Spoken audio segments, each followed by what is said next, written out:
Hi, my name is Dr. Cosmic, and I've come to bargain. I'm Tim, and I've come to bargain. And I'm Steven, and I've also come to bargain. All right, kiddos, welcome to Watchers Week, where every week we talk about one movie in the MCU, Marvel Cinematic Universe, for those of you who don't know that, but I mean, it's been 10 years. You should know this already. You should know this stuff. This week That should be we like are... in the Oxford Dictionary now, I'm just pretty like sure it MCU. is. Kevin Feige makes sure of these kinds of things. Um, yeah, so this week we're talking about Doctor Strange. It's gonna get real. Get your auction numbers ready, kids, because we're gonna be doing a lot of bargaining. Um, I don't think that's how that works. I yeah, don't well, think that's how yeah. bargaining works. Yeah. This is just a small step to our journey to infinity. It is only, not including today, it's only 11 days away, guys. Can you believe that? Yeah. No, We've I come can't. this far. I mean, I can believe it. That's how time works. It's Like, just Is it, insane. Tim? Is or it? does Or it? yeah, I know, right? Or exactly. does it? We're Hmm. gonna be in a weird time loop. So yeah, as I said, we're talking about Doctor Strange today. It's gonna get real weird, real cosmic, wibbly wobbly, timey wimey, whatever you want to call it. Whatever is your favorite Doctor. I don't know. For me, it's 10, but also Benedict is pretty good too. So, um, yeah. What did you guys think of this movie? Well, I already took my acid pill, so I'm pretty good to watch this movie now. I mean, but seriously, the visual effects in this movie are outstanding, and it blew Ant-Man out of the park, but it still doesn't quite make up for some of the mistakes in this movie and how kind of holy this is. Mistakes. All right, all right. So you don't get a turn to talk again. Let's go to Tim over there. Yeah, Uh, just kidding. I'm kidding, Steven. um, I I thought this was the most expensive anti-texting and driving PSA I've ever seen. Um, I thought that was crazy how like people can barely text on their phones and drive, and yet this dude is trying to like figure out brain surgery or something. He's like looking at X-rays while he's driving. I was like, dude, like no wonder you like, you know, I don't understand how he's so mad at himself. He was so mad at everybody like when he woke up. Like, what did they do? I'm like, you did this basically. I thought that's crazy. Anyway, yeah, I think this movie's really great. I thought uh, it was like down to Benedict Cumberbatch and like Joaquin Phoenix, right, for casting of Doctor Strange. I have no idea. Yeah, they were the pretty much the two runner-ups. Yeah, I definitely dug Benedict in Benedict Cumberbatch in this movie. But I wouldn't mind living in that alternate reality where we got Joaquin Phoenix. Because I saw some like Boss Logic, whatever photoshops of him in the cape and the had the Eye of Agamotto and all that kind of stuff. And I was like, he looks like he'd be pretty good at it. I wouldn't mind him.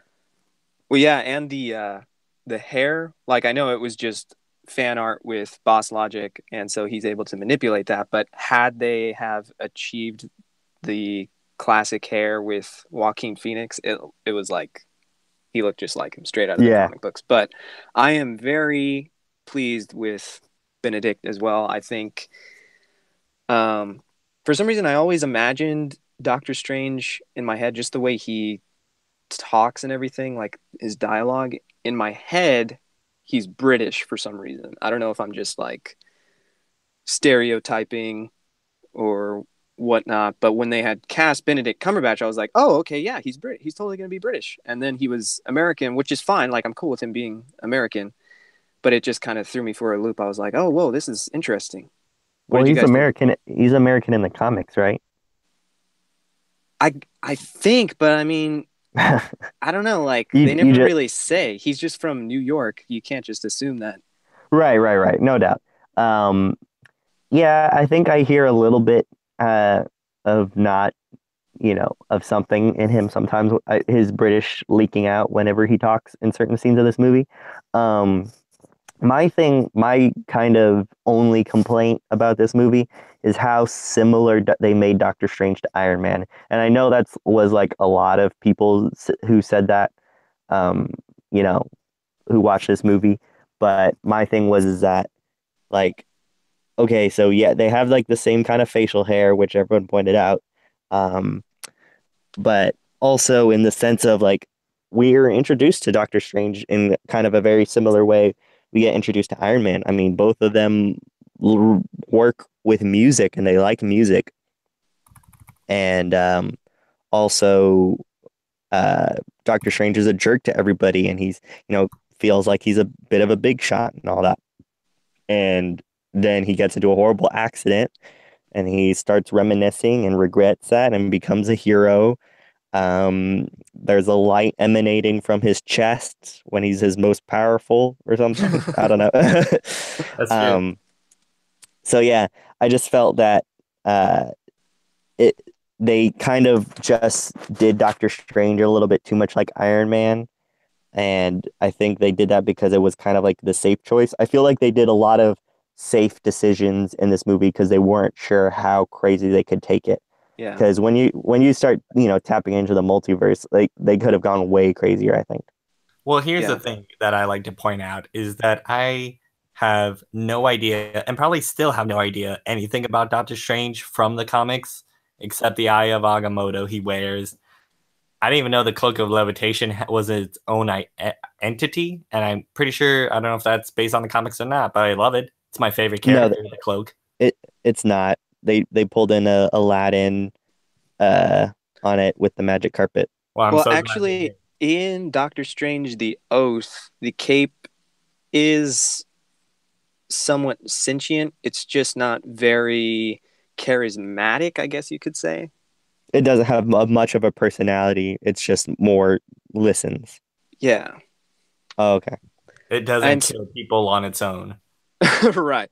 And It speaking didn't of, kill anybody. Anyway, we'll get to that. sorry, speaking of music, I had put like a couple of months before the movie came out, I had put on my old Twitter. I was like, they better during the car scene on the mountain range. I was like, they better play uh, T Rex's Mambo Son on a mountain range. I'm Doctor Strange, and they didn't. They Mm, missed it. But I was like, it's cool. It's fine. Interstellar Overdrive is pretty dope. So I can hang. Yeah, damn. That was just yeah, tiny It little. was a good. I mean, I have no idea the song, but I get the Doctor Strange reference.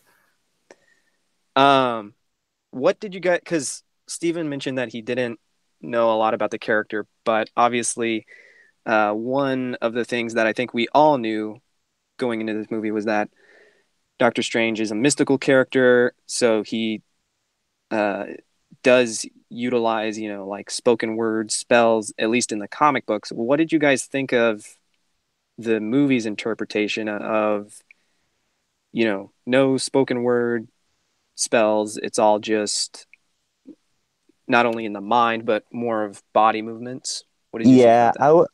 I was a little up. I'm fine with it. I mean, it it kind of helps you doesn't you're not picking a language or you're not making up a language, so it's easier on those people. Again, maybe something a safer choice. I mean, they definitely could have gone that down that path, and I would have been fine with it. I mean, they already kind of introduced a little bit of what they were going to do with Doctor Strange when they showed us Scarlet Witch, I think. Well, I don't think Um, that matches because she's born out of an Infinity Stone, which is cosmic rather than yeah, magic. yeah, yeah, but they do the same stuff kind of. My thing was we didn't get any of the like um origins of like the things that I know of Doctor Strange are his comic booky exclamations, like the hoary host of Hogarth, the fiery chains of Sidorak, or something like that. Like I thought we were gonna get some of that stuff going down. I liked it because this is, in my mind, the first character who does mystic arts. Loki doesn't count, I don't think, because he's cosmic again, and he may create illusions. I don't know. Maybe that's mystic, but we didn't really get a story about him or his mother, who apparently has taught him the illusions. So, and Scarlet Witch doesn't count because she was born out of a cosmic infinity stone. So that doesn't count. So this is the first movie that's truly mystical, and I really loved how they did it. I mean, I don't think spoken words would have helped because they would have just been mumbo jumbo that people would have to think like, do I have to remember that? Do I have to remember that spell he's working on? No, you don't. You just gotta know that he can do stuff with his hands that shake and that people can make weapons out of thin air. And you're like, okay, cool. That's all I have to worry about. And you're like, yeah, yeah. So I'm glad they did that.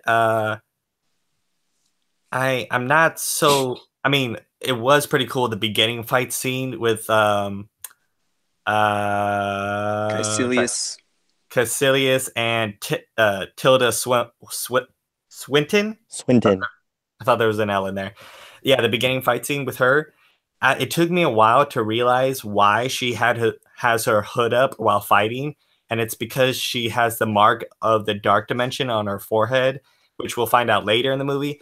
But you know, the movie doesn't play itself out like showing that, because when she's in the mirror dimension, she's kicking butt. And you're like, that's awesome because she's Sorcerer Supreme. But then you find out later, like, no, she draws power from the dark dimension, making her more powerful in the mirror dimension. So I was like, oh, that's so cool. Up and everything's Yeah, and for me, that wasn't. I wish they had kept that somehow more of a mystery, because to me, after I saw Caecilius using the dark dimension and trying to summon Dormammu later on in the film, like the similarities visually, I kind of figured, I was like, oh, this is how they're gonna kind of. She's gonna kind of fade out from being the Sorcerer Supreme, and it's gonna get handed off to Strange.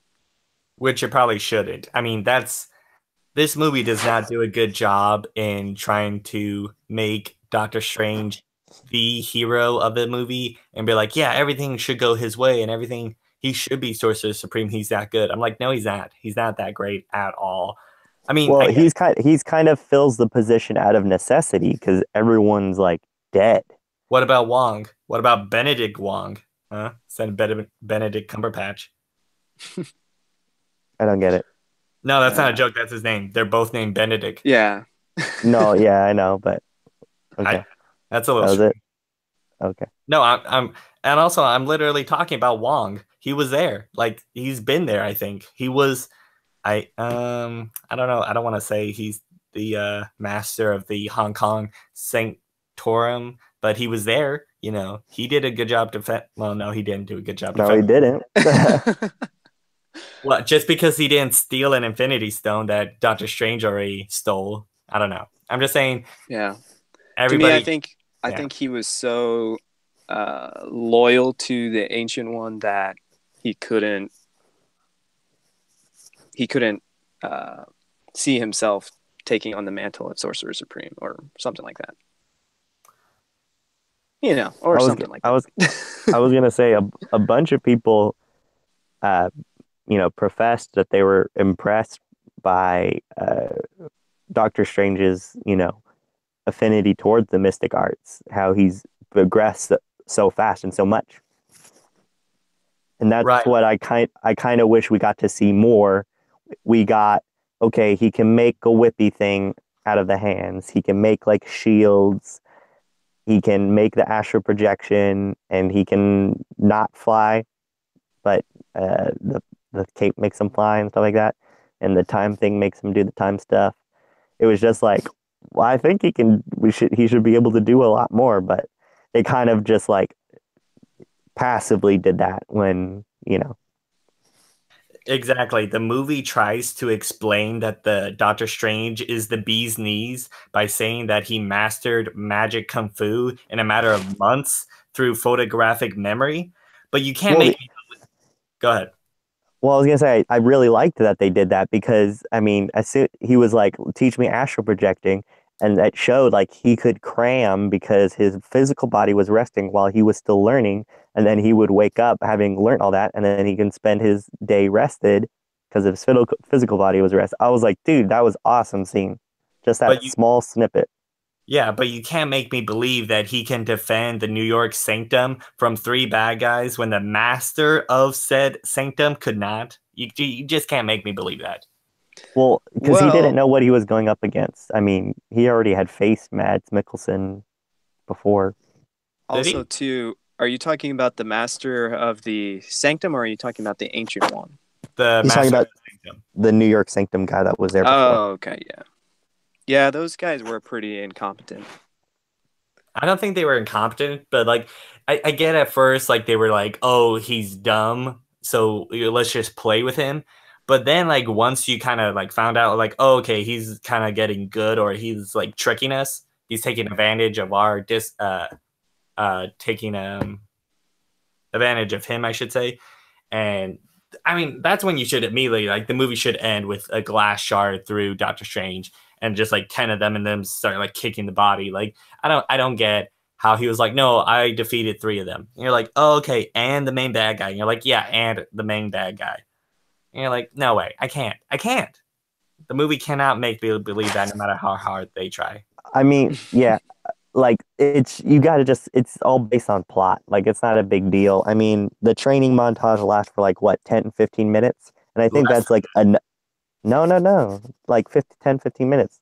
The whole training montage that he had, come on, being left on Everest, learning that his hands weren't holding him back, the whole Wong librarian stuff. I mean, even technically once he finds the Eye of Agamotto, like all that is technically his training montage.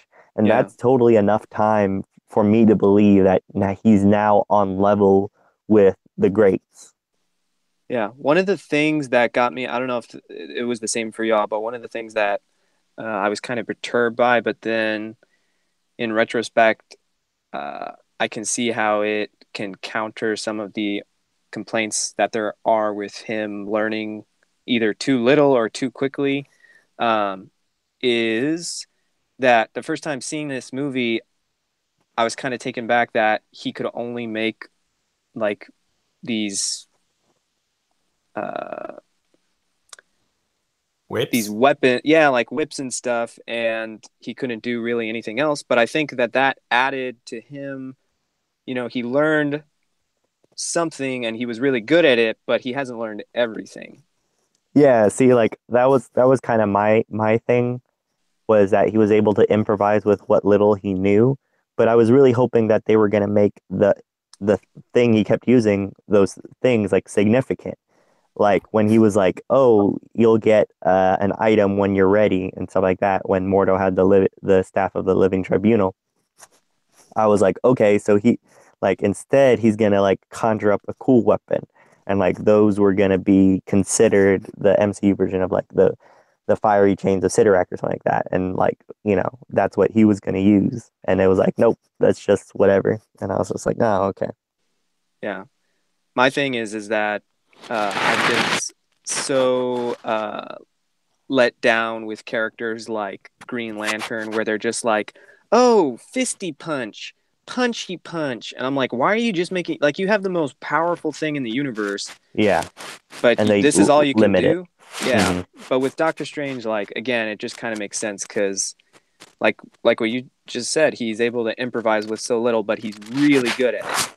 I just kind Yeah. of wish that there would have been a little bit more energy projection because that picture that emulates the classic Doctor Strange comic book art where he's like basically channeling this bolt of energy that was Hmm. all hyped up in the Entertainment Weekly magazine, and then it never really paid off. We never really got to see him, project energy. It was mostly just discs, Yeah, whips, and he other didn't stuff. he didn't have any long range uh uh what's it called, like Weapons.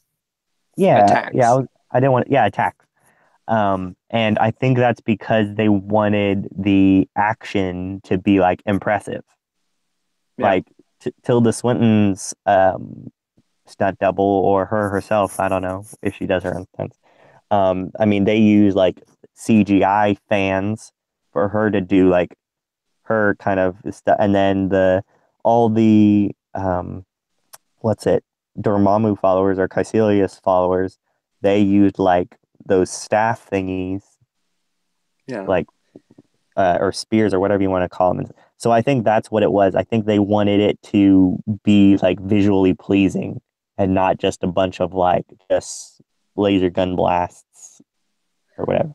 And Well, yeah, yeah. I said it at the beginning of this movie, and I'll say it again. This movie is very much viewing pleasure.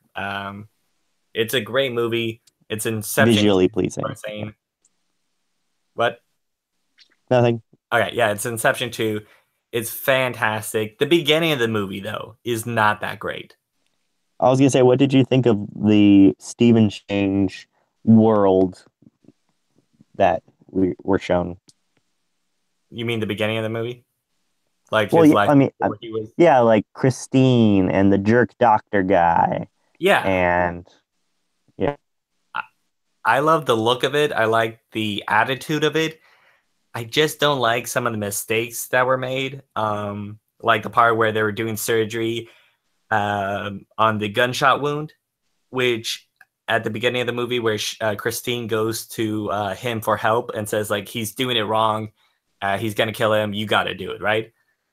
Is that gunshot wound? Is that bullet a Judas bullet from the Netflix series, and also the Agents of Shield? no, it's just a regular bullet. Well, because a bullet like shatters through impact, right? But a Judas bullet stays and explodes inside you, kind of like what happened with Luke Cage. He got shot with That's not true at all. He got shot with a Judas bullet that penetrated through him, stayed a bullet, then exploded. Bullets don't necessarily break up when you get shot with them. I, uh, mm, Yeah, some of it. Well, it just depends on when you get shot with. we're talking Some, about we're talking about a Marvel movie, so I don't know if I think it may have been a defective Judas bullet, like it was still like being tested on, and they like try to shoot this guy. You are reading way too deep into this. it is a It's stretch. just a bullet. It's definitely a stretch, Steven, Okay. but I like where your head is. Okay, so they're changed. The scene goes when they were in surgery from them not having masks to them having masks, and then we see later on in the movie that Doctor Strange, who is driving in the mountains in who knows where, crashes and then is being transferred to his hospital where his friend works. I mean, and then we have this therapy guy when he's in recovery who happens to know the same guy who went to magic school so that he can tell Doctor Strange. I mean, it's way too much of a coincidence throughout the movie. Like, how is this possible? Is this, I can't help but think of Thor's line that somebody is pushing details into place or something like that, putting items into place so that Infinity Stones can be active and found. So what, you're like upset that the movie has progression? Progression in the wrong way. Progression not done right, I think. Like, it wasn't as smooth. It was like kind of not forced, but like sharp. It was quick to turn. I don't know how to describe it. But well, just like what would you have done different? Give me a solution. I don't know, like not made it so many different places at once. Like keep it more in New York. It's not like he can't crash in New York and like You and don't think fall he in was it. in you don't think he was in New York? Are there mountains in New York? I don't think there are mountains in New York. I'm not a geography, nor I'm in the north. Well, one thing that I thought of after I had seen the movie is, but it could also have hurt the movie, is they could have done a training sequence that was a true montage, because even though Tim called the whole training thing a montage, it was really kind of three scenes that just Yeah, happened really quickly. So they could have done an actual montage with like, I don't know, music or whatever. Maybe bring back that what was that song that they were playing in the when he was performing surgery? They play like 3 songs, I think so. It's the I call it the Muppet song. I'm so old school. Anyway, it's from that Space Muppets movie. Oh my God, I'm sorry. So if there's fans of the Muppets that are watching this, I'm sorry. Anyway, it's the space one. Whatever, go look it up. Yeah, they could have played that. Whatever they wanted to do, or not, or just play cinematic orchestral music. But anyway, they could have done an actual montage. However, that could have potentially hurt the movie overall because I feel like those 3 scenes that we got made you care a little bit more. I think they're very important because they push on lessons to Doctor Strange and to the audience, because Mordo kind of provides exposition. Tilda Swinton teaches him like lessons, and we get an insight onto her teachings and all that kind of stuff. And you build a relationship with Wong and Stephen Strange. Is it the Shining Star? Yes. Thank you. I had to look it up. I was like, what the hell is he talking about? Shining Star. They played it in a Muppets movie. Yeah. Anyway, what I was going to say though earlier too is I think the reason why they didn't do spoken word spells is because this whole thing was about the mind, that the mind heals the body. And I think the reason that they kept it that way and stayed true to that is because when he's going through these trainings, it's not only good from an actor standpoint because they're getting to portray what they're like feeling emotionally and like mentally. But again, it made us care more because he had been through like a tremendous amount of trauma, and both physically and mentally. And so for us to see that through just his face, it was almost like what Tom Hardy has been able to achieve in past movies, how he acts with only his eyes. Yeah, they definitely made the right choice of getting Benedict Cumberbatch because of his huge head. He can hold a lot of emotions in that giant face of his. What? Giant face? I think if anything, I don't know. He kind of has a skinny face. His cheekbones. It's like lack of a face. I may have been reading. Do you think we were introduced to Benjamin Bratt's character playing basketball because of that scene in Catwoman? Whoa. I hope not. Jeez. I hope not. Now you ruined it. But I don't have many good things to say. I mean, he wasn't bad in this movie, but he served his purpose. I mean, there was it was a plot device. Snap! Yeah. That's what you meant. That's the same dude. He's the cop. Yeah. Oh, dang. Oh my God. Wow. You know what I didn't like about that scene? The Catwoman guy tells Strange exactly what to expect when he goes to the magic school, and yet Stephen Strange is surprised to find out that it's like true. Like the dude told you, he's like, wait a minute, are you telling me that I have to believe in chakra and self-healing? And then you go back to the scene of the basketball scene, and he goes, my body self-healed. And then Doctor Strange is like, yes, exactly. Awesome. I believe you. And you're like, yeah, great. And then you go there, and then you're like, what? Self-healing? This is a load of crap. And you're like, what? How? What changed? Well, I think he still thought that it was some kind of instrument, something was being used, whether it was technology, because that's what he says when he goes to the what's it called? It's not a dojo. It's a Camartage. Camartage, yes. Which I'm very surprised I was able to pronounce that correctly this time. Yeah, the Karma Dojo. Don't they say Kmartage in one scene? Like, I'm pretty sure uh, Mordu says Kmar. I don't know. It's weird. And then Do You and then call you him have Mordu? characters. yeah, Mordu. What was that? Mordo. See, oh my goodness. I have so many things on my mind. Like I was just fixing to say Tomar Ray. Like there's K- Kmar,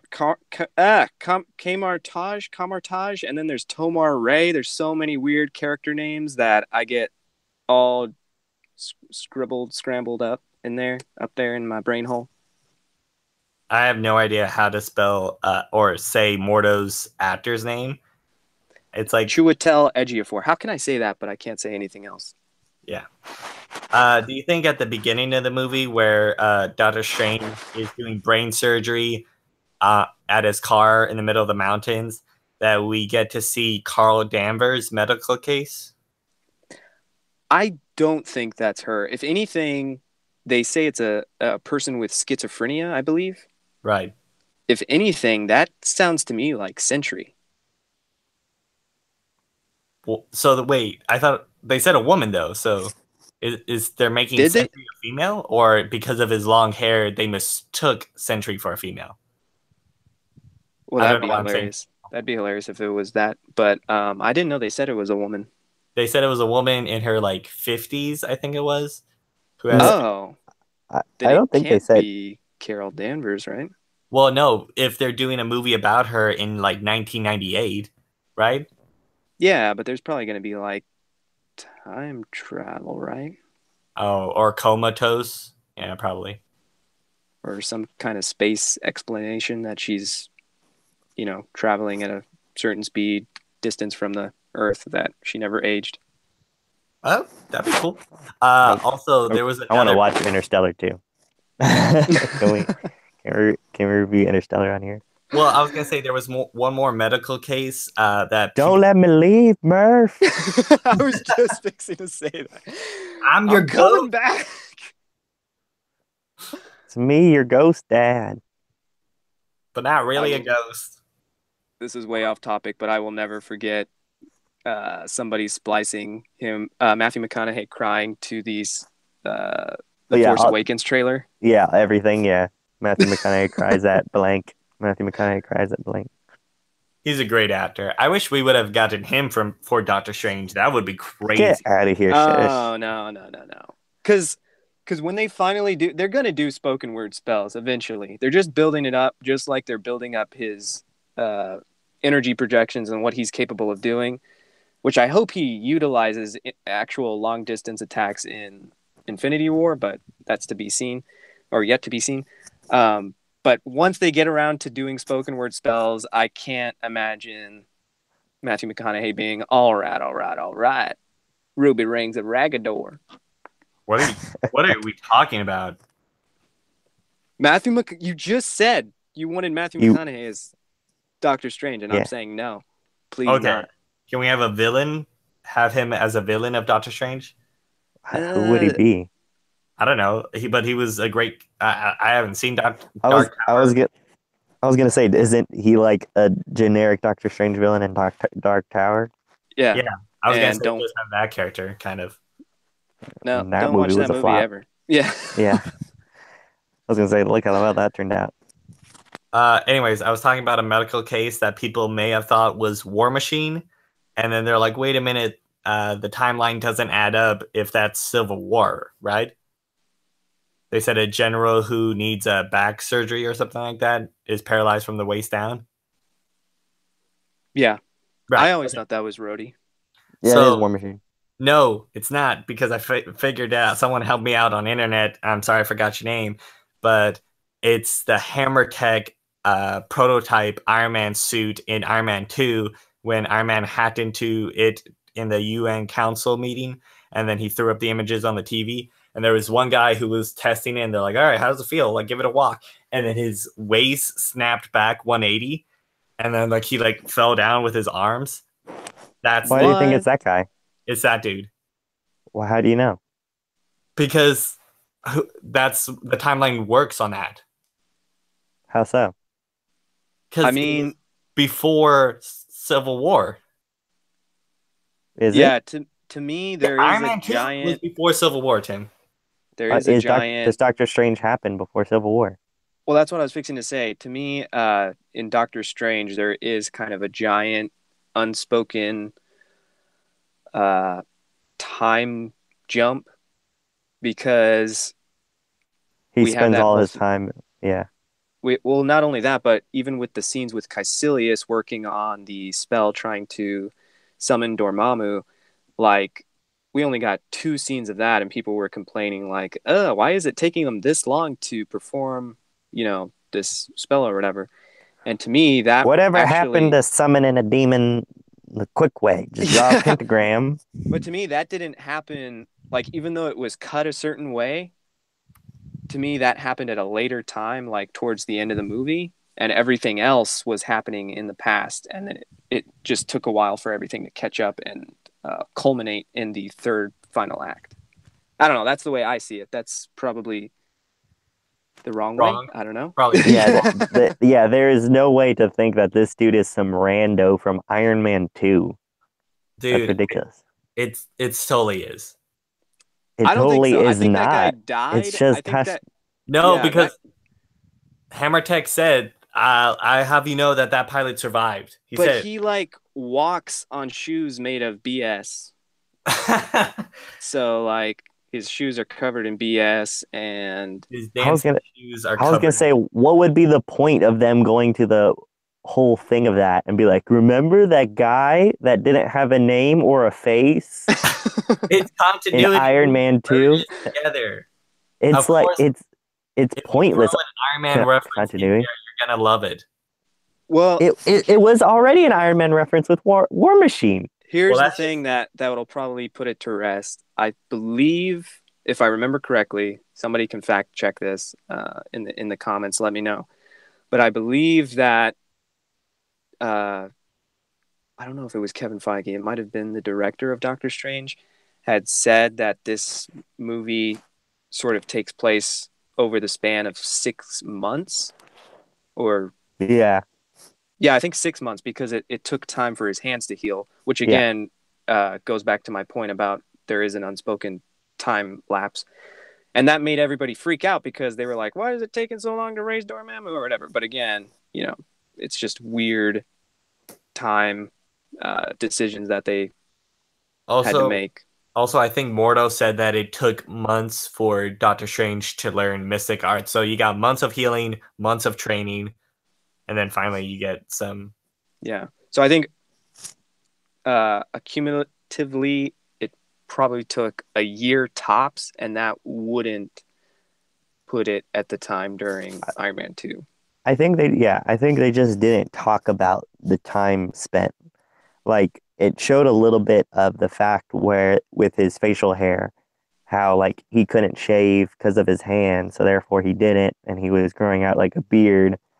And Christine kind of ended up tending to him a whole lot. Like they should have shown these steps happen rather than just like all of a sudden, you know.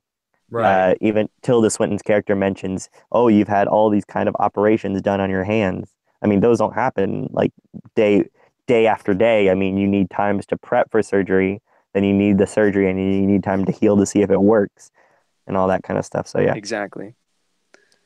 Yeah, Yeah. everything was just cut a certain way because they had to keep the movie going. And it's a little messed up because we got in Civil War giant white letters or titles or places, time, whatever, thrown at us on the screen, and yet we don't get this in Doctor Strange. Like we could have done with a 6 months later or a 3 months later, to show like, hey, this movie's gonna take a while. It's not happening all in a week. Well, I mean, I don't know. It just depends on, I think, how the director, like, what his vision is. Because I know with, what was that movie? Dunkirk was the entirety of the film. It sort of takes place during 4 different times, I think, 4 different points in time, Right. and then it kind of cuts away, and you're kind of confused at first, but then it all circles around towards the third act, and you understand, oh, okay, this was happening during this time, this was happening during this time.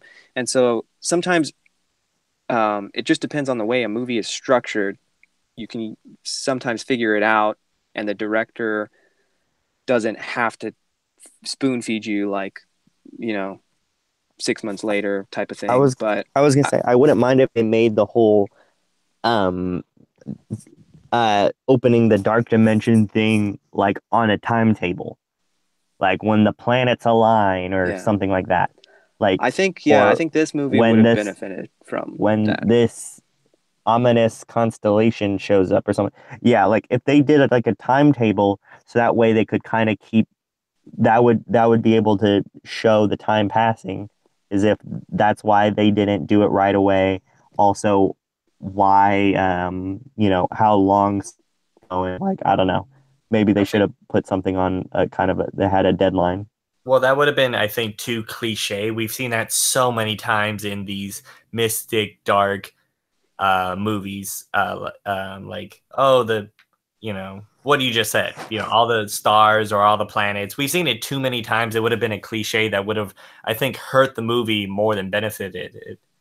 So what was why did it take so long? I mean, we're complaining about it when it takes too long and there's no reason. Like, it doesn't make any sense to complain about it. It took so long because there is a reason. I think the reason is that I have no idea. I really don't. Okay. It's all right. All right. Okay, I want to talk about Caecilius and our thoughts of what we, like how good of a villain he is. But first, quick question for you both. When I had first seen the movie or saw the movie, and Caecilius was doing, his whole mumbo jumbo trying to raise Dormammu, whatever, when they showed Dormammu for the first time in that vision, I think it was when they were raising him. It was Tilda Swinton puts him on that. Yeah. Doctor Strange goes for a trip. So it was during that scene that we see a glimpse of Dormammu. Did y'all think it was Thanos? Because I legit thought it was Thanos at first. I did not, because we've seen Thanos in a couple movies since then. Well, I don't know. It could have been like his astral form or something. I thought it was like a silhouette. Like, this was Tilda Swinton talking about Thanos, and like this is what this was generic bad guy who kind of looks like Thanos because she's like, oh, I've heard of Thanos, or something like that. So this was kind of like just generic, like, ooh, there's bad guys out there that are, and we know it's like, oh, she could be talking about like Thanos or something like that, but she just chooses like some random silhouette guy that kind of looks like Thanos. I thought that was like the whole point of it, was that this was supposed to be like her explanation, but like on a mind trip, Well, I thought that this was just some like random monster, like careful of the scary monster dimension. Don't want to go in there. But if you're the giant rigid heads of Cramblor, show me what you got. Exactly. Yeah. But if you're taking this dude who has no experience into the freaking dark dimension and you put him right in front of Dormammu, what the hell, man? What are you doing? Like, no, he didn't actually go to those places. Didn't he? He took the astral form and he like went around. Are you saying those places don't exist? Because we see the dark dimension eventually. No, I think she's like showing him through like a mind projector. Too many questions, not enough answers, and that's what I have a problem with this movie. I think that's the whole point, Steven. It's not about you. Not everything has to make sense. Not everything does. Don't Forget everything you know. Yeah, don't you throw Tilda Swinton's words at me, Tim. Anyway, what did you guys think of Caecilius in general, like in terms of MCU villains? Go ahead, Tim. Sounds like you wanted to say something. I was just gonna say Matt Mikkelsen is a great actor, and he played his role, and I loved it. Question mark? Okay. Yeah. Anyway. I thought it was I thought it was a smart move on them to do a generic villain. I wish we would have gotten the two-edged sword of if they tried to give Caecilius some more backstory, it would have just been the dark version of the hero kind of thing. Whereas, Mads, because they even mention a little bit, he's good at being a magician or sorcerer, whatever they call themselves, but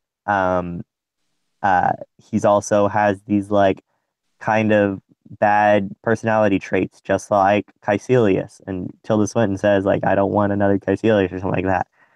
And so we would have gotten the generic MCU, I'm the dark version of you and I'm the bad guy and blah blah blah. And so I think that was my main complaint about Caecilius, is that we kind of didn't know why he was bad. Like we get it. He just was upset that secrets were kept and some people could do things that he wasn't allowed to do and stuff like that. And I was gonna say, so I feel like Caecilius falls a little flat, but it's necessary because of Mordo's development. And I really like Mordo's character in this, in the sense that this is his origin story too. And we're going to give up Mads Mikkelsen, unfortunately, being a great villain. And instead, we're getting, eventually, hopefully, in probably the next movie, Mordo as the villain. So, yeah, I mean, I knew Mordo is the bad guy, and I was waiting for his heel turn in this film. But it makes so much sense, and it makes me enjoy this film so much more that he doesn't get it technically in this movie. It alludes to it, but yeah. I really love when the movie gives us a polite villain, like, you know, who has manners, who has some class to him. I really love those villains, and Caecilius was a great one. He was unexpectedly humorous, and you kind of felt for him. This was one of the villains that you feel for the villains. You say, well, like, he's not wrong. You know, you what's the word I'm looking for? Emphasize with the villain, right? Empathize. Empathize. You empathize with the villain, and you just like feel what he's feeling, and you're like, man, he's right. You know, he's kind of right. And Mads Mikkelsen, Caecilius, was perfect at it. I couldn't empathize with Mads Mikkelsen. Dude, the part where he was all chained up and he was saying, I'm just trying to save this world to prevent everything from dying. I was like, but yeah. I get that. Come on, think about it. Like, that's what, like, all the bad guys think that. And, like, he's diligent. I agreed with Doctor Strange. Like, look at your face, dude. Like, this isn't, you clearly can't think that this is going to be a good thing for whatever reason, you know? Well, I mean, if I have to give up my, if I have to have like shadowy eyeliner for immortality, you know, that's a small price to pay. It's like called the Dark Dimension. The Dormammu has like a Voldemort name. Like, there was nothing that said like, oh, see, it's good that time doesn't pass, and this will turn out like it'll be no problem, you know? It didn't, yeah. I don't know. It did it. I was totally confused on why Mads Mikkelsen was like, this is the solution. I'm going to save everything. Like, it wasn't you know, I don't know. It was just weird. He was just trying to I feel like he needed a stronger connection to the Dark Dimension. Like, I don't know. Maybe that would have benefited from having a little bit more of his backstory. Maybe if the backstory was tied to the Dark Dimension more, I don't know how they could have done that. I'm no professional. I know. Dormammu was like whispering to Caecilius throughout the entire time of his life. That would have been cool. That would have actually been really cool. The only problem with that is that every Spider-Man villain does that in Tobey Maguire's universe. That like they hear voices. Well, one of the other theories before this movie came out was that what they were going to do was that Caecilius was being kind of like what you're saying, but only that he's being controlled by Dormammu, and that they were going to pull off one of the things from I think a Doctor Strange cartoon that never got made. It was going to be written by, there was an episode that was written, I believe, by John Schnepp of Collider Video. And what his idea was to combine the characters Mordo and Dormammu together somewhat. And that Dormammu possesses Mordo. Mordamu. And that his face basically cracks open and becomes a flame. And so there was a rumor that that was going to happen with Caecilius, that his face is cracking open because it's eventually going to turn into a ball of flames and he was going to turn into Dormammu. So, I mean, they could have possibly done something like that, but I kind of like that he was his own person, but his motives just weren't very strong. They could have been stronger of why he was doing what he was doing. He was kind of a throwaway. I really love that if Mads Mikkelsen was Caecilius / Dormammu. If we got Mads Mikkelsen as Dormammu, flaming head, but then broken through and then talked to, like just used as like a puppet, but he was Caecilius before, that would have been amazing. That would have been so much better. Yeah. I was surprised when I learned that Cumberbatch did the motion capture for Dormammu. Oh yeah, and the voice. Mm-hmm. Well, he's really good at making dragon voices. I think, though, that they're probably saving that idea for a sequel because now, knowing the end of this movie, Dormammu is not allowed back into our dimension, or at least so we think. But if he finds a way of, inhabiting somebody's body, that could be a way of cheating the system or the bargain. Right. Yeah. I think maybe something along those lines will happen in the next movie. I definitely think Dormammu works best as a kind, I don't want to say a tempter or something like that, but like a behind the scenes guy, a manipulator, not necessarily going out like a Marvel versus Capcom or anything like that, where he's just like, So moving on to Tilda Swinton as the Ancient One, we got, I think, one of the best death scenes in cinema. I'm going to say it, in cinematic history. I mean, it was a very long time. I don't know if I'm just not watching the right movies, but when I saw this movie for the first time, I had not seen such an impactful death scene with such great dialogue too. Like it was poetic. It was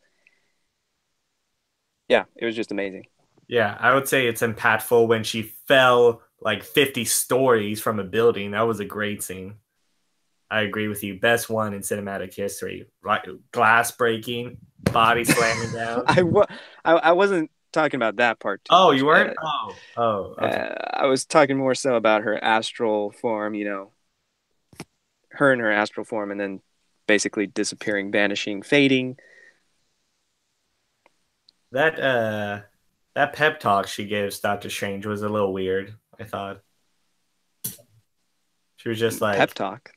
Well, yeah, because she was like, you have to do it. You don't matter, but you have to say, you have to self-sacrifice yourself and break the rules, and you need to help Mordo. Like, yeah, pep talk. But yeah, that played into the ending, though, of him literally, like, sacrificing himself. Right, absolutely. And I loved it. It was a good one. And the visual effects during that was amazing with the lightning bolt and the helicopter. So did you or did you not like that scene? Yeah, you sounded like sarcastic at first. I didn't know. I couldn't tell. I like the visual and the words. I don't know if I like the message of it. because I'm kind of team Mordo on this one, where the bill will come due and you shouldn't mess with the laws of physics and time, but you have to That's break all the they rules. do. That's like the main job they do. You know what I mean? They do it in the mirror dimension, not in the actual world. That's I'm just saying that like she's like saying break the rules. If you have to uh feed off the dark dimension to live longer or use the an infinity stone to mess with time, and you're like, whoa, hey, hold up, what kind of message is that? That's not a hero's message. That's a get things done kind of message. I agree, and maybe in this situation we need it, but overall that's not a life message motto you should live by. That the that the means don't justify the ends. If that's what that means, then I don't know what that means. I've never understood that reference. It's not a reference. It's a saying. The Right. means justify the end. So you have to do bad in order to do good. Yeah, that's bad. In order for me to continue training sorcerers to protect this world, I need to live forever. Therefore, I need to pull from the dark dimension a place beyond time. Well, she knew that she wasn't going to live forever. She kept saying that, like, I kept trying to go into the future, but I keep stopping at this moment. Yeah. Right. But yeah, I do not like that message, especially for someone who's supposed to be like wise and the ancient one and super supreme. And yeah, you're giving the message But to this guy. I don't know. but that was like the whole point of Mordo, like you said you agreed with. The bill always comes due because she's lived for so long training people and doing all the good she can. I mean, eventually it did catch up with her and she couldn't go on anymore. But in doing so, she was able to teach Doctor Strange, who can now protect the Earth. Yeah, but I think breaking the rules should end with her, not Doctor Strange. Keep continuing to do bad for good, and you're like, that's a cool like vigilante mantra. If we're talking about like Punisher or like a little bit of Daredevil. But for somebody as profound as Doctor Strange, who like swore an oath to protect people and who is going to be part of the Avengers, it's not a. Well, what was that Doctor Strange comic where he like does something that's like not necessarily morality, but something iffy, and then all the people are like, oh my gosh, like he did this. I can't believe he did that, or something like that. And then Doctor Strange kind of like does a walk away in the sunset kind of thing where he's like, I'm not like a hero. I'm not a savior. He's like, I'm just simply the doctor or something like that. Which I love the joke. I don't know, but it sounds dope, and I wish I knew what He does comic. something where it's like a bunch of people like summon him to help him like depossess a girl or something like that. It was very Constantine-ish, and he does it by like he like beats the demon either by like becoming a demon itself or like making a deal with the demon or something like that. He does it in like very kind of like unethical way of doing it. And they're like, I Oh, can't believe he did that, or I was can't believe. that a comic or was it the animated movie? I It think was it was, it was a comic book because it was like all drawn super shadowy. Okay.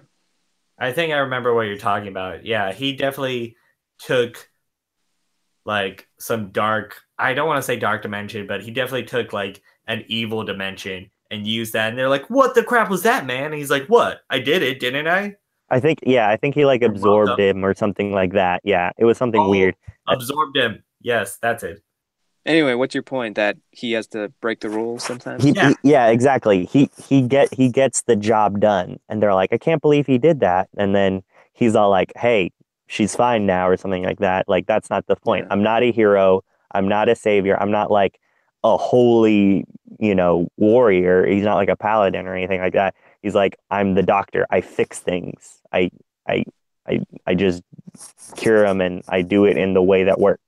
Yeah. Okay, but if Well, I we mean, to me, like the whole thing with mystical arts is that or that it is warping uh the natural order of things. Mhm. And so they're already doing that from the get-go from my perspective. So Mordo is kind of wrong to me, like it's almost Well, that's the whole point. He says at the very end, yeah.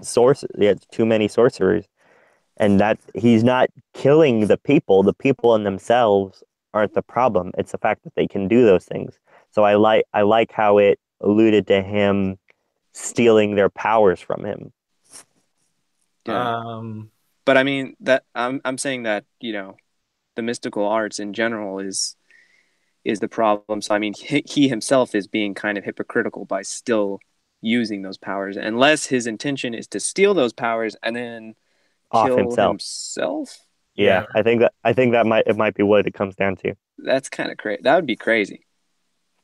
the problem Hey, with Irie, Not you like know, that crazy. I'm saying I would I'd be in. I'm in for that. yeah. That's insane okay, because we haven't gotten a MCU villain that is that who isn't suicidal? bent on their Zemo was gonna do it. That's true. motive. Oh yeah, that is true. Zemo. And Zemo was a great villain, I thought. But yeah, Doctor Strange definitely breaks the rules, and he's also, because y'all did bring up that he is going to be an Avenger later, but um, at least in the cartoons, he's always been more of a reluctant Avenger. Yeah, he's like, you guys kind of don't deal with the whole my main shtick. So like, I'll show up when I'm needed, but otherwise I need to do my whole thing. I'll show up when New York is on fire, but What I you don't guys get need to go over there. Until that fire extinguisher runs dry, don't call me. I'll show up when my Eye of Agamotto is taken from me. Your Eye of Agamotto. What? The thing they could have done with Doctor Strange to help me out a little bit more to make him believe like, oh, you got to break the rules is as when he was just a doctor in a hospital to break some rules, do a little like house MD, like that's not the right way to do it, and be like, what? But it's my way. It's the right way kind of thing. It's just, you get the same result. It's just my way is a little bit different. I mean, he kind of did do that when they were like, get the lens or that machine that does it, and he's like, no, I'm gonna do it. And he's like, you can't freehand that. And he's like, I can and I will. I mean, we did get that. I guess so, but that was just him being like super smart and snobby. Didn't really like. So, yeah, but it's not like break the rules. It's not like. I mean, he was going against like what normal people would do and like what protocol stands for. I guess that's true. I forgot about that scene kind of, but. And then he talks about it with Christine and how he like created a technique of whatever medicine or something. Oh my goodness. Speaking of Christine, we totally skipped over something. The astral fight? No. We touched on that a little bit. Yeah. But we need to talk about Christine a little bit more, and this will lead into it. So when he is in the operating room in the very beginning, mm-hmm. and he tells that guy to cover his watch, mm-hmm. I forget if it was Steven or myself that brought out that basically brings the ending to a full circle because he has to stop time in order to save, lives. I don't think I brought that up, but yeah, I'll take credit for it. That sounds too smart for me, so I don't think I said that. Sounds like that person watched the movie when I didn't, so I'm not gonna say that. But anyway, Christine that's pretty was good. There, so that's why I was kind of transitioning into that. Dude, the problem I have with not Christine, but I remember the fight with the astral plane with some actor that everybody's hyped for. I don't know his name. Scott Astral or something like that. It was like a big deal. People were talking about it all the time. They're like, oh, I can't believe they got him. Such wasted for him to die by a cloak. Anyways, what are the rules for the astral plane? I mean, like, what does Strange break through to talk to Christine when she's operating him on the table? It's like it's like a ghost world. Yeah, right. But yet, some objects you can touch and some objects you can't, and you can work with the physical world without breaking through the barrier of the physical world. Yeah, like ghosts. Yeah. Like, There's what? like layers to it. It's like an onion. There's layers to it. I'm just disappointed that Bill Murray didn't, Just break busting in there. the door with a vacuum. I got you. I got one. Well, and why does like electrical shock transfer into magic energy in the astral plane? Because it's energy. That was the whole point, is that it's not necessarily magic. It's magic from other dimensions and universal, multifaceted mumbo jumbo. So energy is converted. I mean, energy can't be destroyed. It's just changed. So I thought it was weird how he was like, I can't believe that killed him. And I'm like, yeah, you like basically blew up his soul. Like, Yeah. what did you think that was going to do to him? Right. Like, I can't believe I killed him. I was like, you blew him up. You blew up his soul. It's not like anybody else threw a bomb at somebody and blew it up and be like, oh my God, is he dead? Yeah, he's dead. No doubt about it. All right. Speaking We of gotta Bill move Murray, Oh, I thought, sorry. I was going to say, speaking of Bill Murray, I'm kind of glad that Dormammu kind of got Groundhog Day'd as that's how he got beat. I thought this was a great way of going about handling Dormammu. I know we talked about it already a little bit and stuff like that, but it was just like, yeah. Yeah. No, good transition. I was actually going to get into the final. There you battle. go. Yeah, Bill Murray. Who knew? I do wish, though, that they would have said either in dialogue or the death montage went a little longer, because that would have been cool, him coming back and being all like, I basically what's it? What am I thinking of? Been fighting?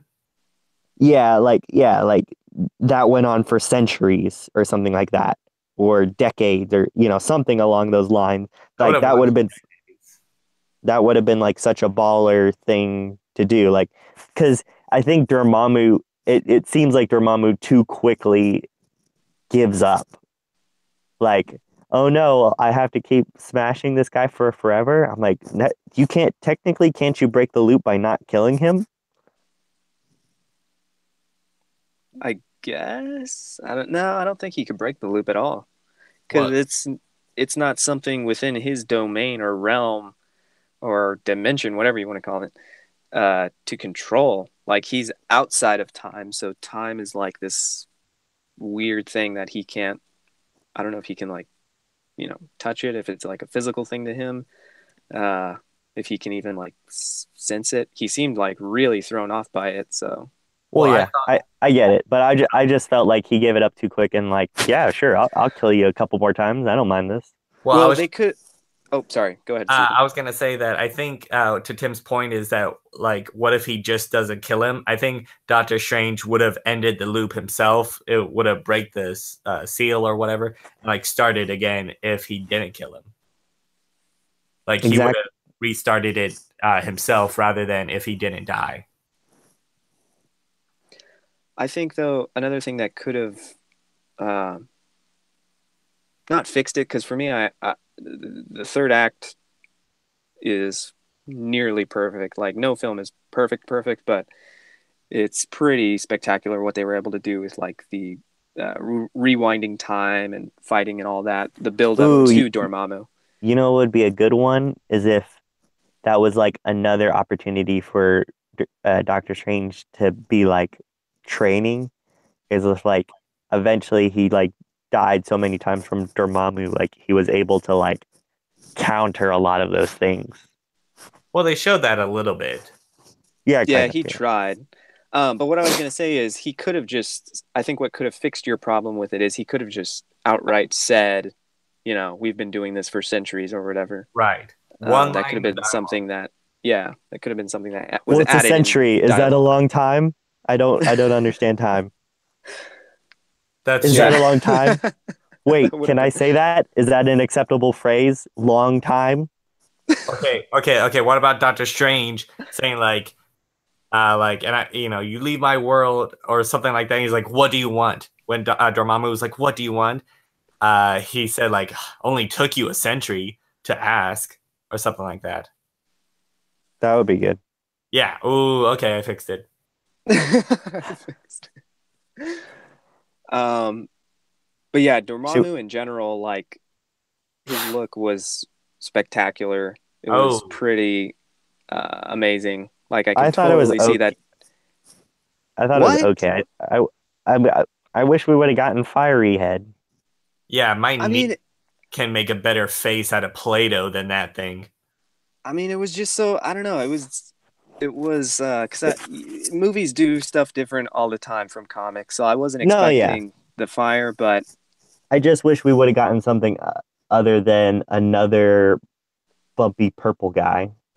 yeah, the purple I can see they probably shouldn't have done that. It should have been a little bit more red, but if they would have done a fire head, I feel like maybe they could have made it look less like fire and more like an energy type of thing, but I think there would have been a lot of Or maybe Ghost like, Rider yeah, I was gonna say, or maybe comparisons. like invert the thing. Like they kind of made his face solid, but like his mouth hole and his eyes like dark with again colorful irises. Like what if they inverse that to where his head is kind of like a void and like only some stuff is like there that accentuates his face. I don't know. Yeah, I don't know either. I'm not a graphic designer or Well, Yeah. VFX we kind of artist. got the same thing with Guardians of the Galaxy Volume 2 with Ego, right? Just like a big face thing yelling at them.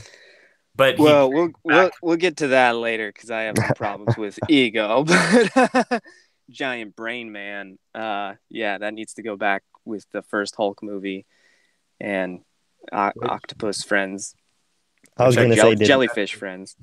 I was gonna say, did we want to get into final thoughts? Quick question. Does Final Thoughts include the chart?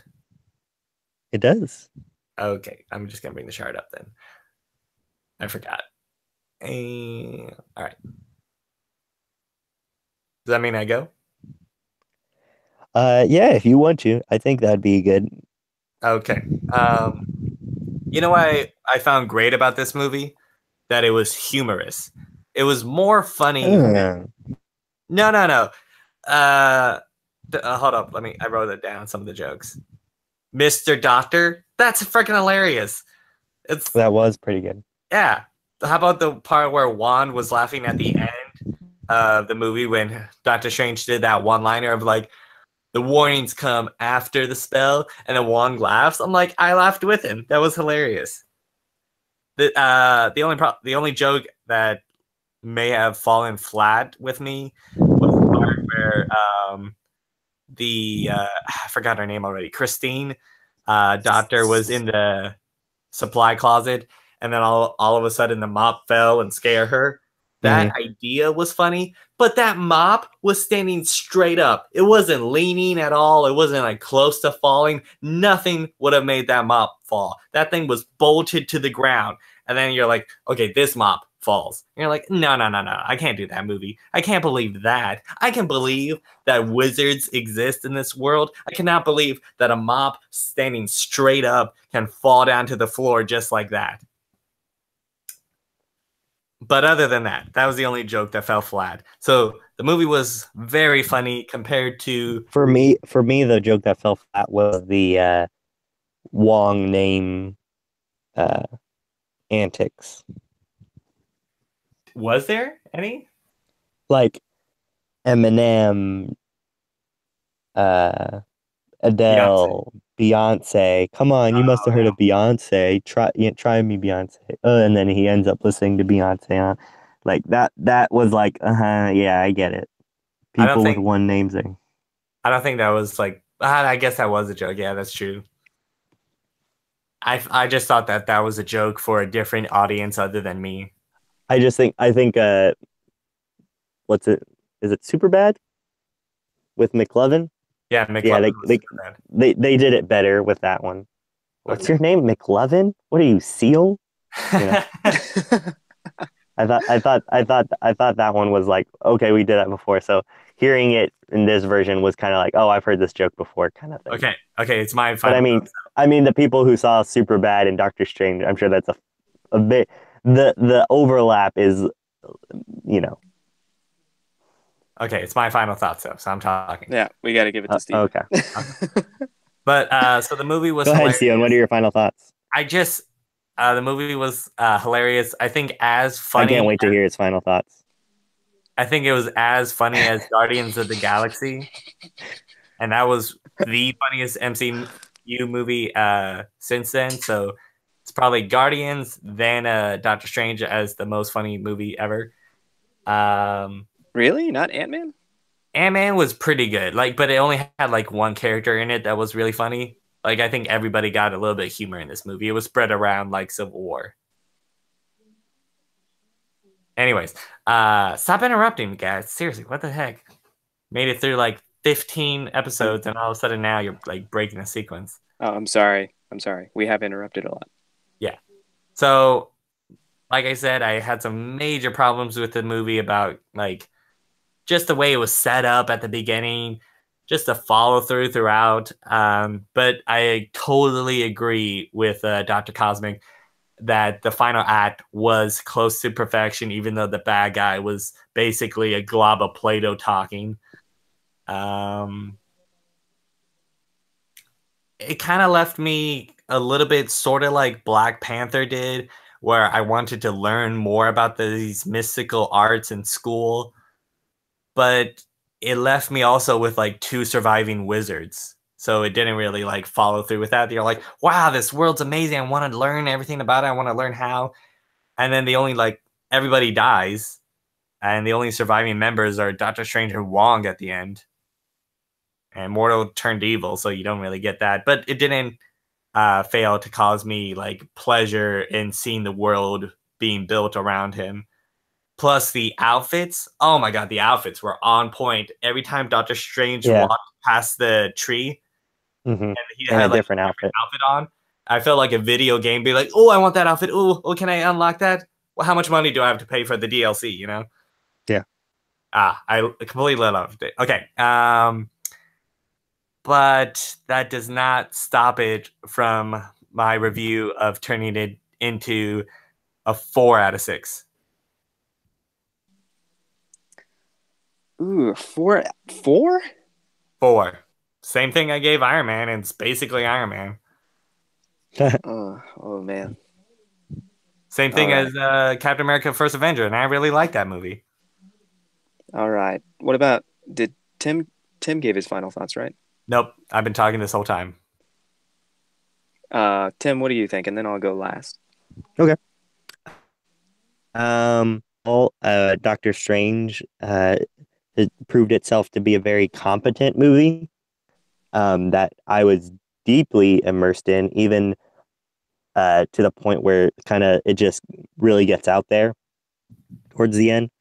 I think it suffered from its lack of its initial zaniness, even though I feel like that was kind of a safe choice for them. I feel like they wanted to do the safe choices in this movie, so that way it could be more palatable as a introduction to multiverse and different dimensions and all that kind of stuff. It was mainly kind of getting us ready for that level of craziness to come, and so I think that's why it took some of the safer routes with it. But yeah, Mads Mikkelsen was okay. I think it was just generic villain to set up both Doctor Strange and Mordo's origins. So yeah, I think with Mordo established, we'll definitely be getting a more interesting sequel to this, which I'm excited for. And the fact that this movie, made me excited for the second one, I think is a testament to how well it's done. I think this movie benefits more though after like maybe the second or third viewing. After the first viewing, yeah, I liked it, but I didn't really, it didn't make up into my top whatever MCU films or whatever. It was just like, yeah, that was good. I liked it, But I think after you watch it a couple times, it starts, the value starts to show, which I think sometimes is a hindrance than it is a positive. But I think overall it's very decent. And I would go along the lines of rating this a 4 out of 6. Ooh. Ah, he's gonna hate us. All right. I Okay. All right. I think that's passable. It's fair. It's not 50%. It's not 5 out of 6. 5 out of 6 is I enjoy this movie. It's great, and stuff like that. This one, it's okay, but I think it could have been better, and I feel like the sequel will be better. So I think Doctor Strange 2, Stranger Things, or Doctor Stranger, Doctor Stranger, yeah, is gonna be better. So I'm thinking this one's just okay, and that, or it's good. I wouldn't say it's just okay with 3 out of 6. 3 out of 6 is okay. 4 out of 6 is good. And I think Doctor Strange 2 will be like 5 out of 6. It'll just be better, or 6 out of 6. All right. Give me 1 second. I'm going to give my final. I will give my final thoughts, but give me 1 second. I got to block you guys on Instagram real quick. And okay. All right. We're good. Okay. You're out of my fave 5. My fave. Oh my gosh. That's a dated reference. That is. You know what? Phase 1. I would say something that would have made this movie a 5 out of 6 for me is that when Doctor Strange was going on his acid trip that the Ancient One gave him, if we got to see probably before the whole multiverse was introduced, like him passing like Ant-Man going into the quantum realm, just screaming, being like, ah, ah, just like passing by, and then he goes through another dimension. That would have been amazing. That would have been awesome to see Ant-Man in it again, like traveling through, because they were both going in both acid trips, basically. Yeah. Or we could have gotten a similar thing in Guardians 2 of them seeing Doctor Strange in space. Right. Because it came when they were passing through everything. Yeah. Like when Yondu and Rocket Raccoon are doing their jumps. Yeah, and their faces are melting. Yeah, and like Doctor Strange whizzes by, and they like kind of run him over or like hit him on the windshield, and it's like, oh gee, what was that? And then he turns into a million hands. Yeah, they're just like they're like, what? That was crazy. Okay, sorry, go ahead. Final thoughts. No, that's fine. I really want that now. We need like a one shot or something of that scene. Like all the dimensions he like went through, yeah. And somewhere Stanley can show up too. Which I have to. Speaking of the Stanley acid trip again, I was gonna say, speaking of the acid trip again, I really like the whole Jack Kirby-ness of it, of just how they designed everything, especially the dark dimension. Definitely. Okay, let me preface my last thoughts by saying this. I have learned that with movies, because in this day and age, we're so used to taking things at our own time with mediums like Netflix and Hulu, where we get 12 or 13 episodes, we can marinate it, we can have time to digest it.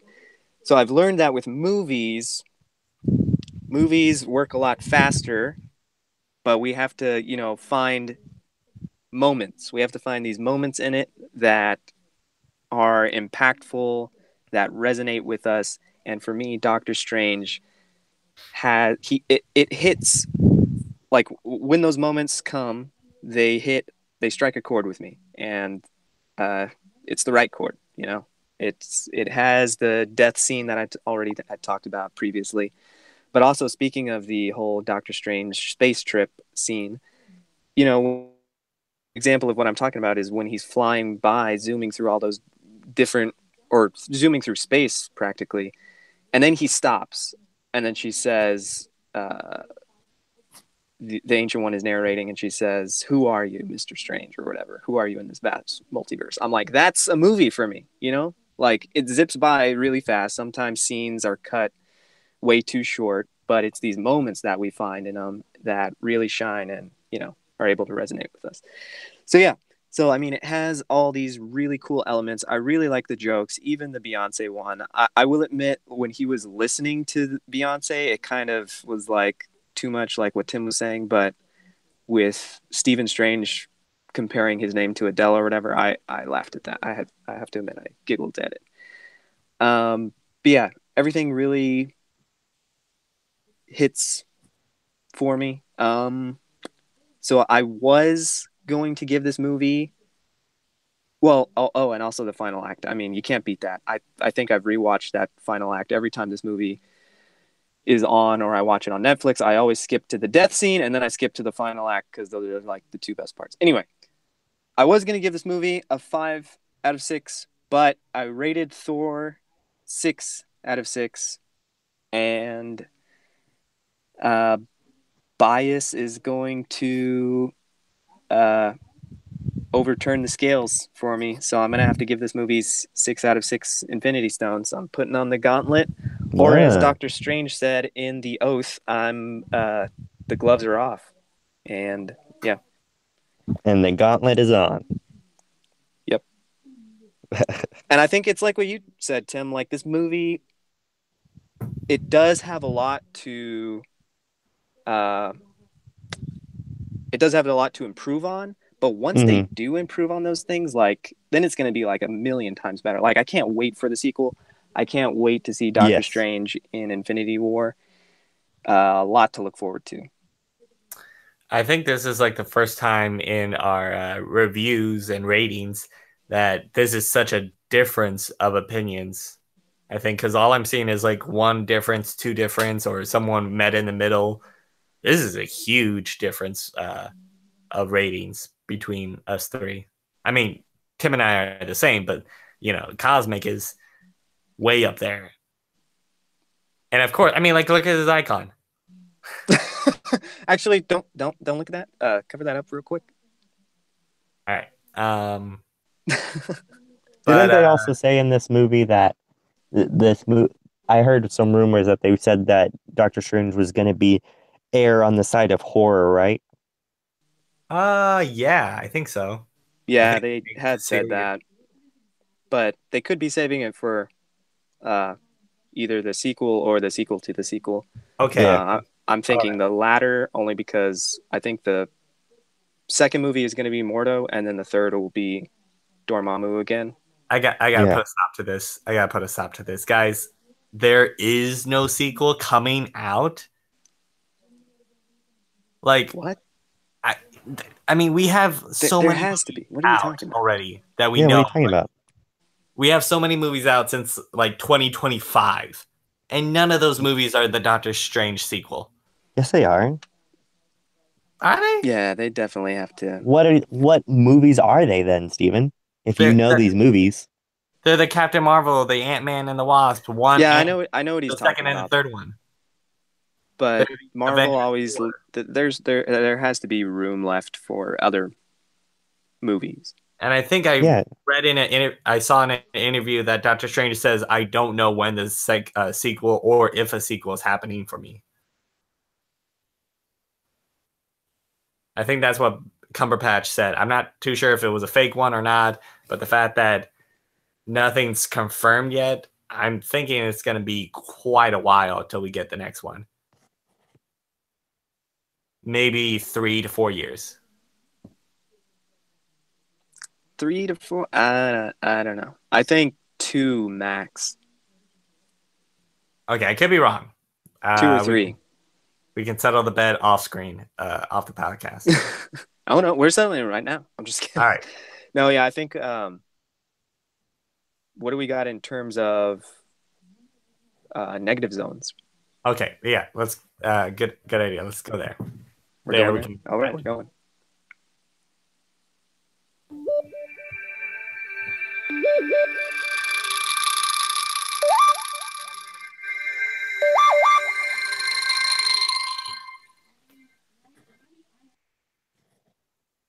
All right, got some nice negative zones. I got one from. Okay, well, I think most of them had a problem with the timeline, so that was the main one I saw. A lot were very upset about Mad Mikkelsen.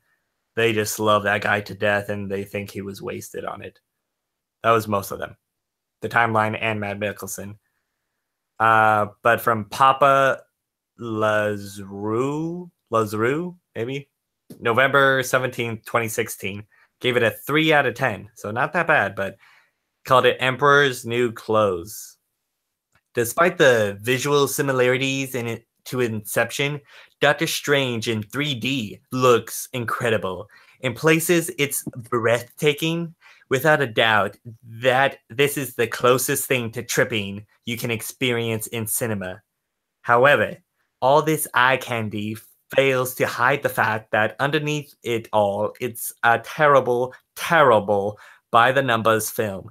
It makes the same fatal error as Finn fighting Kylo Ren in The Force Awakens. The villain is powerful and experienced, but our hero, who is a beginner, manages to defeat him. This is only one of dozens of groan out loud moments. The script is poor and the jokes are misjudged. If there's one surefire way of preventing your film from aging well, it's by inserting jokes about Beyonce. I can understand why Mad Mikkelsen did this film, and I'm sure he was well paid, but it's probably the worst film he's appeared in by a mile. Lazy and formulated, I give it a 3 out of 10 only because it looks good. That's it. Okay. I think this guy has some ground to stand on. I think this is a kind of somewhat of a weak role for Mads Mikkelsen, of a man of his caliber. However, I think he played it the best, possible way that anyone else could have done. They couldn't have done it, I think, any better than Mads Mikkelsen. So I mean, maybe they could have done it as good, but as well, but I don't think anybody, as well, but I don't think they could have done better than Mads Mikkelsen.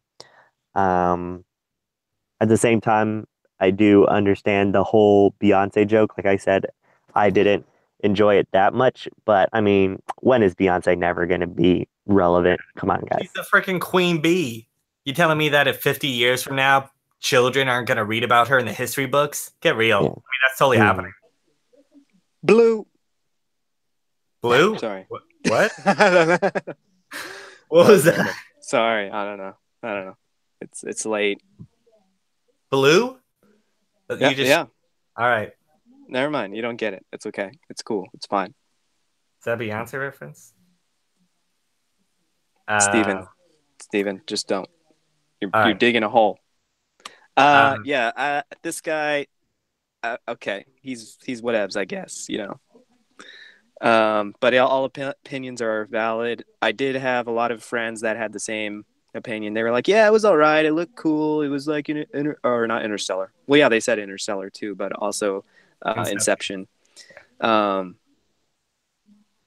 But yeah, describing jokes as misjudged, I don't know. That's kind of weird. I don't know if he's talking about like the audience was incapable of like having good judgment, or I don't know what he meant, but that's weird. Usually people say, oh, a joke is flat or a joke is this and that. They don't say misjudged, but It's kind of weird. What do you think about the whole Finn fighting Kylo Ren? Finn fight. Oh, I did not hear that part. Oh, I said I'm that sorry. it makes the same fatal error as Finn fighting Kylo Ren in The Force Awakens. The villain is powerful and experienced, but our hero, who is a beginner, manages to defeat him. I mean, I get. Are they talking? Which villain are they talking about? I think Caecilius or? Caecilius. Oh, No, or Dormammu, I think, right? Or no, Well, that was the whole point. He didn't have to win against Dormammu. okay, so I guess Caecilius then. yeah. Probably during the New York Sanctorium. Yeah, I mean, I kind of see it, but I don't know. But either way, like even if it is similar, that it's not a bad thing for me. I know for some people, like they always are griping over, oh, this copied this copied this, but really that's any kind of art. Really, art is built on art, is what they say, or great art is built on art. So, What? I don't think anybody says that ever.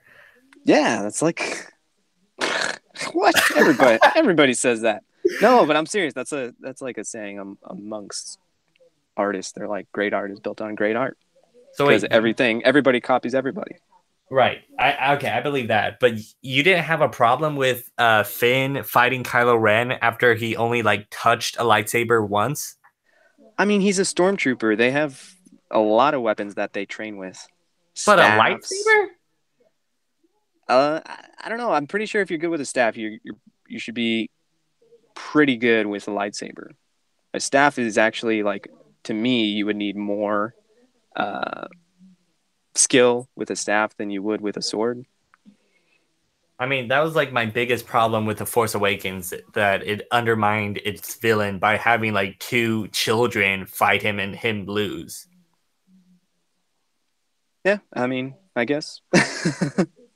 Okay, I don't know. I thought I was talking to a big Star Wars buff, but I don't know. Okay, I planned like 30 minutes of like, and then Dr. Cosmic rips me a new one by talking about I mean, off camera, because right now we're talking Doctor Strange, but off camera, you will get ripped. I will rip you. Oh, all right. All right. On to the second one, I guess. It's from Sparky TB, which I'm pretty sure we've done before. I really don't keep these up because they're negative, but I think I've read Sparky TB before. October 31st, 2016, a 2 out of 10. One day we will be rid of this garbage. I saw a movie today, and this is roughly what happened. After the obligatory opening CGI extravaganza, we are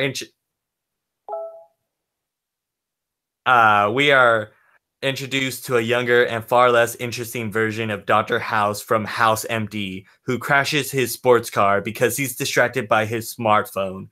Now, he's all messed up and can't be Dr. House anymore, which annoys him, so he starts shouting at his girlfriend. Then, after a series of neat screenwriting coincidence, a man playing basketball tells him to go to Nepal to fix himself up.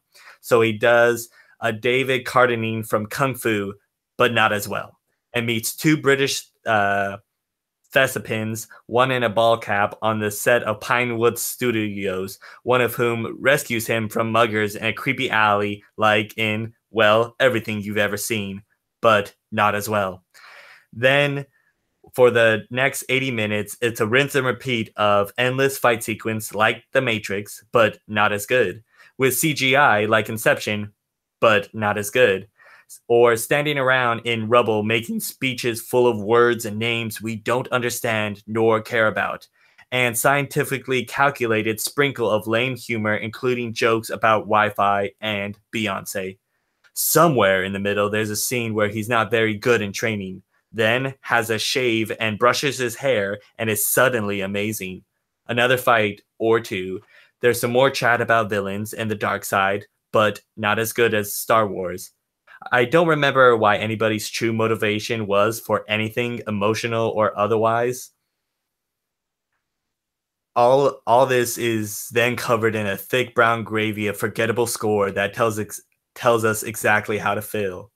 Further along, there's a short climax similar to the end of Superman 2, but not as good, with a supervillain who wears 70s glam rock purple eyeshadow. Then another bit about a climax about like they say like too many times. That looks like a pumped up version at the end of Fantastic Four, where Dr. House now has a cape and manages to outsmart a shouty CGI head by making him bored and frustrated, which is a little odd because the shouty CGI head lives outside continental space-time, and in doing so probably wouldn't care that this might go on for a while. Then, almost at the end, the Thespesian in the ball cap dies like Obi-Wan Kenobi in Star Wars, but not as well. The glam 70 rock supervillain and his roundhouse-kicking minions get dispatched in exactly the same way as General Zod in Superman the movie, but not as well. After that, Dr. House, best mate, as they always do, gets a bit annoyed at something and decides to go off to be the villain in the sequel. Dr. House talks a bit about the upcoming sequels with another mate, then stands next to a window looking serious.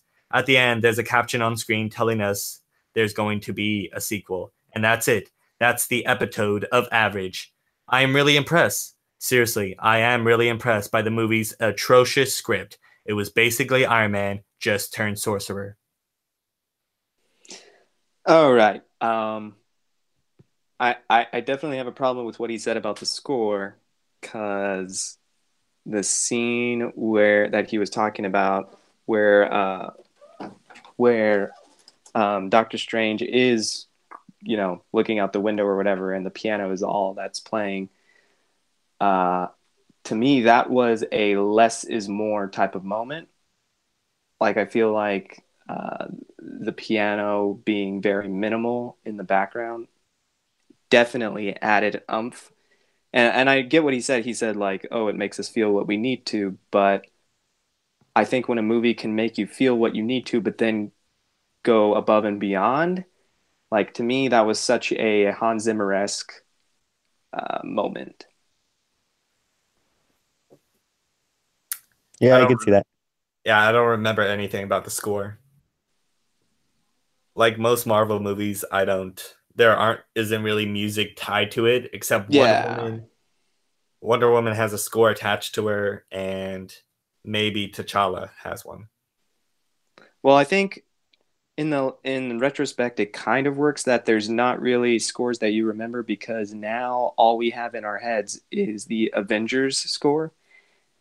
Except but yeah, they incepted us big time. That's true. You kind of have the team score than rather individual scores. Yeah, that was the last one I had about negative zones. This guy seems to really think that he watches a lot of movies, therefore he's an expert. But just because you watch a lot of movies doesn't mean you're an expert at all. You gotta really think about the movies, meditate on them, not just saying it did it like this, it did it like that. just like the doc says, you can't. Art is based on bad art, based on good art, based on all art forms, and nothing matters, and we're all gonna die anyways. I think that's. Okay. I think that's what he said. Yeah. Clearly, this Doctor Strange is based off the Doctor Strange that's mentioned in Spider-Man 2. I mean, based off of the Doctor Strange from the 70s movie that came out. Mm-hmm. Based off of the Doctor Strange. I'm just kidding. All right. I think that wraps up this episode of Watchers Week. So we appreciate y'all tuning in. Steven, where can people find you? They can find me at _Nerdtron. That's one word, Nerdtron. It's on Instagram, and I'm gonna keep it short. That's it. That's it. Yep. All right. And Tim, what about you? Where can people find you? They can find me on Instagram at Fishbone Malone. There we talk about fake comics and movies. Right now, I'm not as active as I am, as I'm trying to avoid spoilers for Infinity War. However, if you want to check out some of my older work, you can visit there. And hopefully, I'll be getting back to it soon, and maybe trying out even some new content. But yeah. Yeah, in 11 days, I mean, we're going to be we're going to be back on the internet for sure because, you know, we will already have seen Infinity War. But definitely continue joining us each week on our journey to infinity. Am Dr. Cosmic, and you can find me on Instagram exclusively at Dr. Cosmic. And I post a lot of figure stuff, comics, and Is that of Cosmic course, with a K? Of course, films. Yes, indeed it is. It is Cosmic with a K and a Z, not a C and an S. So figure that out. Spell it out, and it might take you a while. I don't know. Look up some Janis Joplin or whatever. I'm a big music nut. So yeah, definitely. Hey, you know, there's a button down there. It's only a click away. It's a subscribe button. There's also a comment section. You can let us know how you or your thoughts on the show and give us some tips and pointers, things you like, things you don't like. We'll definitely take it all in. But also another reason you'll want to be following us, not only on our Instagrams, but subscribe to this channel, is because we're going to be having some giveaways coming up pretty soon. So we're going to, Giveaway. yep. So definitely follow us on Instagram so we can keep you posted about that. You'll definitely want to subscribe to here, obviously, because that's always a part of the giveaway rules. It's definitely going to be a part of this Jump on one. that wagon early. Yeah, get on it early because we got some goodies coming. And it's, again, all part of our journey to infinity. So thank you for tuning in. Keep on listening, and we'll keep on watching.